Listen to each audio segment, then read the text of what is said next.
Loved all the action sequences. We had a whole bunch of really big set pieces, so that was a really fun challenge. But I also really loved the dance that Miles and I get to do. It felt really special. And when we finished it, it was a huge sense of like, okay, we got it. I think luckily in the film you get an opportunity to see both sides of her, but really her music taste was a big insight into who she was for me. How quick she is to laugh. I find that the balance between that and what she does for a living creates a very interesting person. The movie takes place in a bit of a supernatural setting, but at his core he's a service member, elite sniper. I've had some, I've researched that for other roles before. I have friends who are in the military, family members who are in the military. You want to try and play it as earnestly as you can, and what we ask these men and women to go through and then just return to civilian life, it's really hard. And in this movie, I appreciated that there's a term warrior poet, and there's a long history of what that means. But really, it's nice, for him to have an outlet. I think some type of expression of what they go through, it's good. It needs to go somewhere.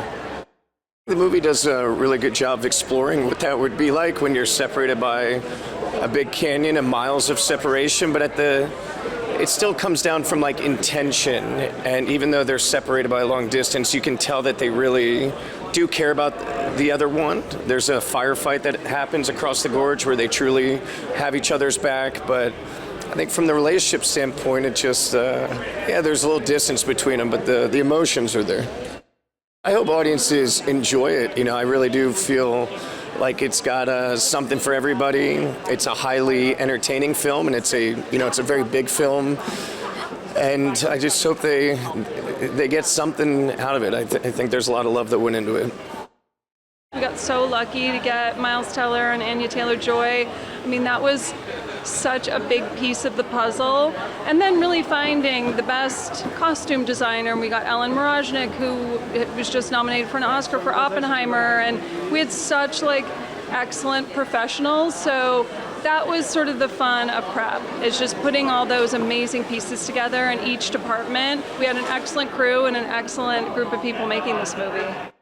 The first thing that was interesting to me about the script is that it was an unlikely love story, and I'd never seen anything like it with that particular blend of genres, where you have this really beautiful kind of broken-hearted love story, and then you kind of dive into pretty hardcore fantasy and sci-fi.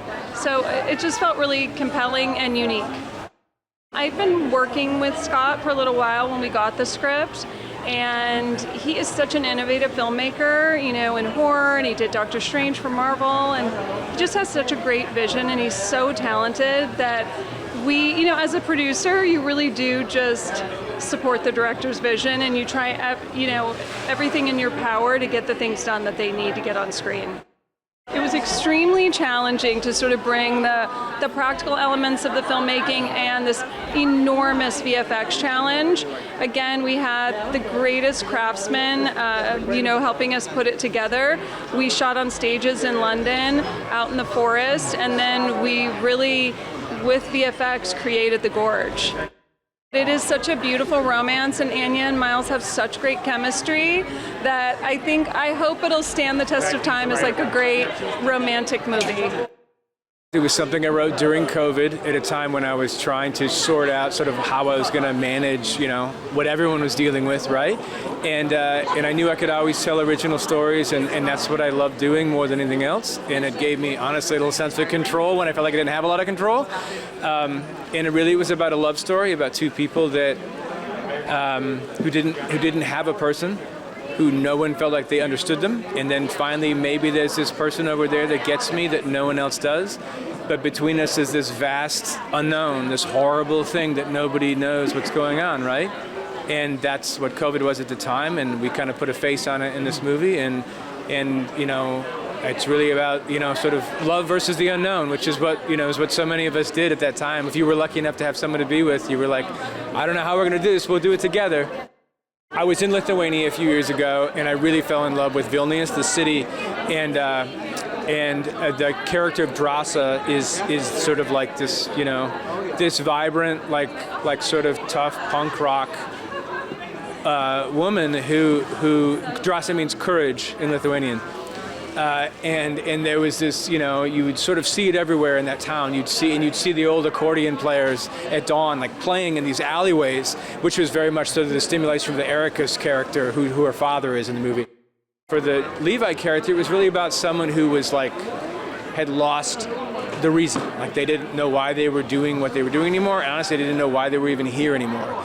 And someone didn't have anybody, and the whole idea was to have that pairing where two people, because she's about ready to lose the one person that gets her, which is her dad, and then getting them together was sort of like the setup for how it works. So, and then you don't ever want to believe for a second that when he falls in, she won't go after him in a heartbeat, because what else are they going to do now without each other, right?